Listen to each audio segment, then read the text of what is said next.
That's okay. Y'all remember the picture, so then that's fine. So yeah, it's like on the lake, I mean on the river side, and it's in the corner, and then in the water the reflection comes of the entire tree. that's right. That's Yeah, right. so basically what is up in the world, it is bottom in the water. That's right. Yeah. That I remember clearly. Okay, good. Thank you. Thank you. So then we can read with text 15.2. Right? We are doing 15.2, right? Yeah. Adas chordvam prasritastasya shakha guna pravrita vishaya pravalaha adascha mulani anusantani karmanubandhini manushya loke. Translation and purport by His Divine Grace A.C. Bhaktivedanta Swami Srila Prabhupada. The branches of this tree extend downward and upward, nourished by the three modes of material nature. The twigs are the objects of the senses. This tree also has roots going down, and these are bound to the fruitive actions of human society. So the description of the banyan tree is further explained here. Its branches spread in all directions. In the lower parts, there are variegated manifestations of living entities, human beings, animals, horses, cows, dogs, etc., cats, etc. These are situated on the lower parts of the branches. Whereas on the upper parts are higher forms of living entities, the demigods, Gandharvas, and many other higher species of life. So the branches which are down in the reflection and the water, that is all this, where we are, all the human beings, the animal, horses, cows, dogs, cats, we are on the lower part of the branches, you know. And then the upper part of the branches is where the demigods are staying. So as a tree is nourished by water, so this tree is nourished by the three modes of material nature. Sometimes we find that a tract of land is barren for want of sufficient water, and sometimes a tract is very green. Similarly, where particular modes of material nature are proportionately greater in quantity, the different species of life are manifested accordingly. So the three modes of material nature is what is giving life to this full world.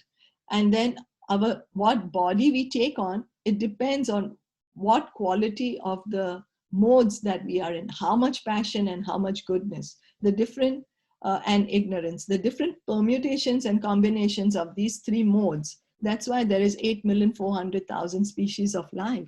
There are first these three modes, right? Goodness, passion, and ignorance. Then you multiply them with each other, multiply.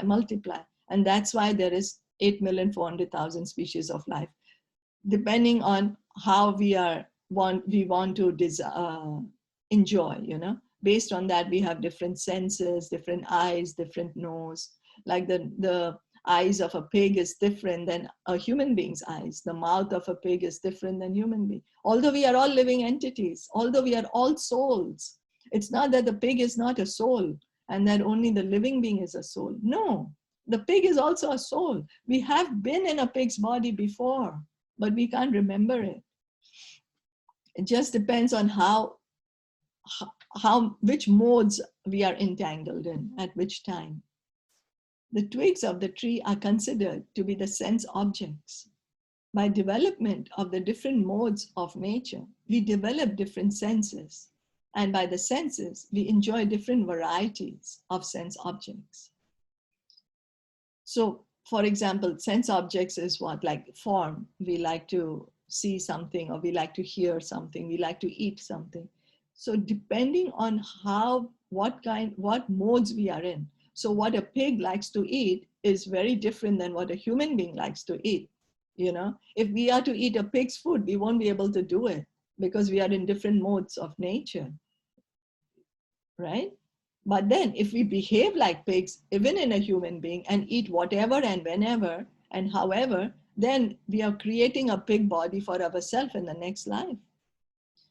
The tips of the branches are the senses, the ears, nose, eyes, etc., which are attached to the enjoyment of different sense objects. So the eyes, they always want to see. If you're artificially going to close the eyes, how long can we close the eyes for?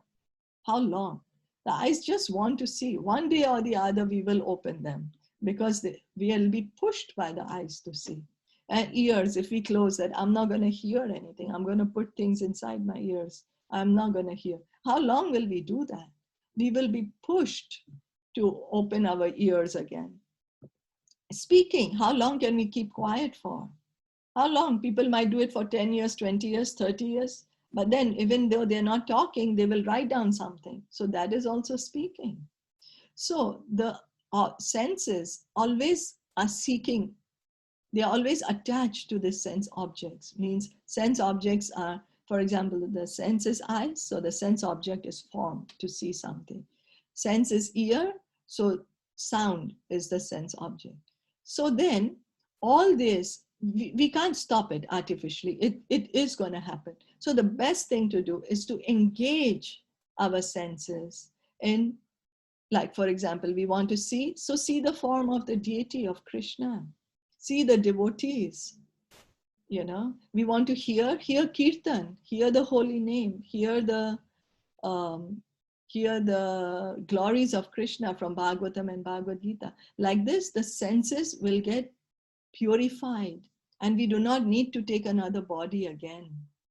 Otherwise, no matter what we eat and hear and see, whatever we do, we are creating other different bodies for ourselves.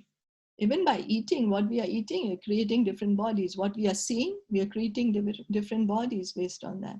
What we are hearing, based on that, we are creating different bodies. Now, if we want to get out of this material world, the best way is to engage our senses, see the form of the Lord, and then smell the flowers which are offered to the Lord, eat the bhoga which is offered to the Lord. By the same mouth, chant the glories of Krishna, speak about him, chant the holy name, like that. Then we can have a spiritual body in the next life. The twigs are sound, form, touch, and so on, the sense objects. The subsidiary roots are attachments and aversions, which are byproducts of different varieties of suffering and sense enjoyment. So we can see the mind is always telling us, oh, I like this thing, so I want it. Oh, I don't like this, so I don't want it. You know, it's always like that. The mind is always telling us this. The tendencies towards piety and impiety are considered to develop from these secondary roots, which spread in all directions. Now, because if the tree of let me do pious activities, let me not do impious activities, is still going to keep us in this tree. It's so dense, you know, we will still be here. So the real root from the Brahma is from the Brahma Loka, and the other roots are in the human planetary system. After one enjoys the results of virtuous activities in the upper planetary systems, he comes down to this earth and renews his karma of fruitive activities for promotion. This planet of human beings is considered the field of activities. So it's only in the human form of life that we create new karma. So once we have finished our time, our karma is finished to be in the upper planetary system as demigods, where we enjoyed a lot. Our karma is finished. Then we have to come here again on the earth, again create new karma. But we can also go down to the animal kingdom. So the best way, instead of getting attached to, let me do just pious and impious activities with which we are creating new bodies, the best way is to engage in devotional service, hearing and chanting the names of the Lord and singing his glories. Is that okay? Yeah. Any comments or questions?